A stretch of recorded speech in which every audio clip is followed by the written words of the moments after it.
आप लोगों का स्वागत है मेरे यूट्यूब चैनल पे। मैं इस पे आप लोगों को लगातार ये चौथा क्लास है जो कि मैं विलोम शब्द बता रहा हूँ। और इस पे कल और एक क्लास पार्ट 5 मतलब पाँच पाँच क्लास लूँगा जो इसका विलोम शब्द का है। उसके बाद तो फिर इसका ऑब्जेक्टिव क्वेश्चन आप लोग को कराऊंगा प्रैक्टिस सेट के थ्रू। और वही पिछले वाला शब्द जो है, जैसे विलोम शब्द किसे कहते हैं। विलोम का अर्थ होता है उल्टा या विपरीत, इसलिए विलोम शब्द को विपरार्थक शब्द भी कहते हैं। विलोम शब्द प्रयुक्त शब्द का ठीक उल्टा होता है। रोज मैं बताते चल रहा हूँ कैसे उल्टा होता है, स्वतंत्र शब्द क्या होता है, उपसर्ग क्या होता है, लिंग परिवर्तन से कौन सा बनता है।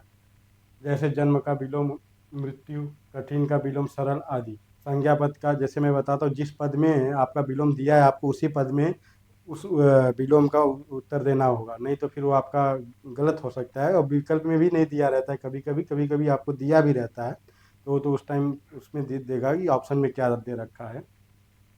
और विलोम जैसे विलोम संज्ञा पद का होगा, फिर विशेषण का विलोम विशेषण, क्रिया का विलोम क्रिया, और क्रिया विशेषण का विलोम क्रिया विशेषण ही होता है। ये तो मैं लगातार पिछली क्लासों से आपको बताते आ रहा हूँ, इसलिए आगे देखिए। अब इसका विलोम शब्दों की रचना निम्नलिखित प्रकार से की जाती है। वही चीज़ पाँच छः चीज़ है जो रोज़ मैं बता रहा हूँ आपको लगातार।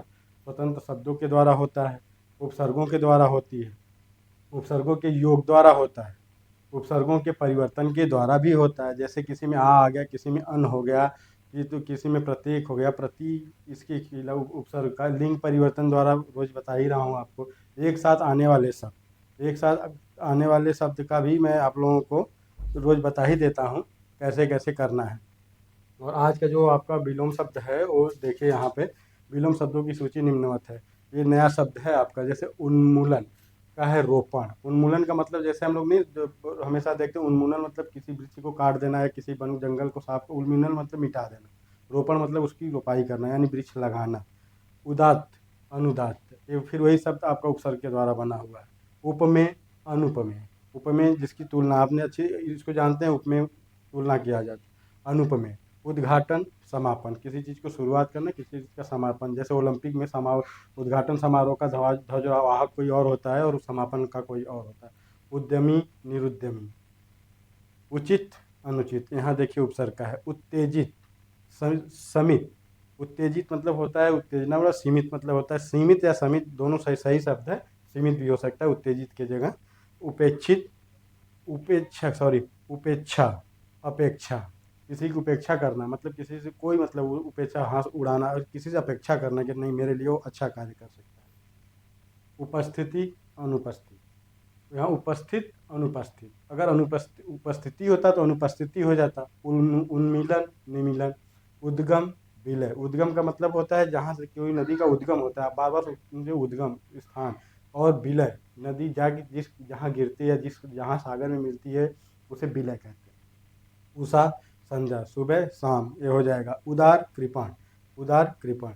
उष्ण, शीतल। उष्ण का मतलब गर्म, शीतल का मतलब ठंडा। उष्मा, शीतलता, ये भी वही गर्म और ठंडा के परिप्रेक्ष्य में है। अब जैसे यहाँ उष्मा दिया हुआ तो उसको हम शीतलता कह रहे हैं। अगर उष्मा यहाँ गर्म होता है, यहाँ हम ठंडा नहीं लिख सकते। उष्ण का मतलब शीतल होता है, यहाँ उष्ण का मतलब गर्म होता है, अर्थ पता है, लेकिन इसके जगह हमें शीतल ही करना पड़ेगा क्योंकि उसी के फॉर्म में हमें जवाब देना है इसका। ऊंच, नीच।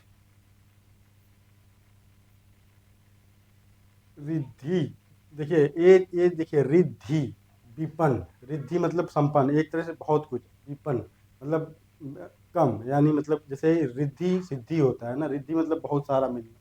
धन के शब्द में नहीं है, ये किसी और शब्द में है, जैसे रिद्धि विपन्न। एक, अनेक, एक, अनेक। एकता, अनेकता।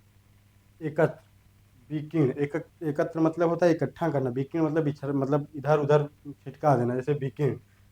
एकाग्रता, चंचलता। एकाग्रता मतलब ध्यान देना, और चंचलता मतलब इधर उधर देखना।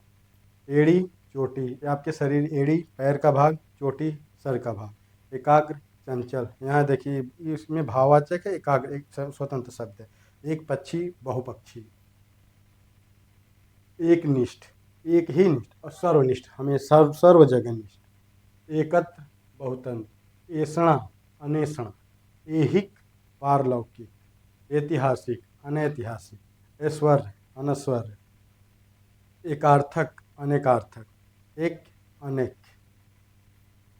ऐच्छिक, अनैच्छिक। ऐच्छिक मतलब होता है अपने मन से, अनैच्छिक मतलब कोई इच्छा नहीं। उसको सार्वभौम शब्द में भी देखा जा सकता है। ये लिखा एनेस्वर इंद्र, ओजस्वी निस्तेज, उदित्य, दक्षिणात्य, ये दिशा है, आपको बता रहे हैं। इसका मतलब पूर्व होता है, इसका अरे उत्तर होता है, इसका मतलब दक्षिण होता है। दिशा है ही।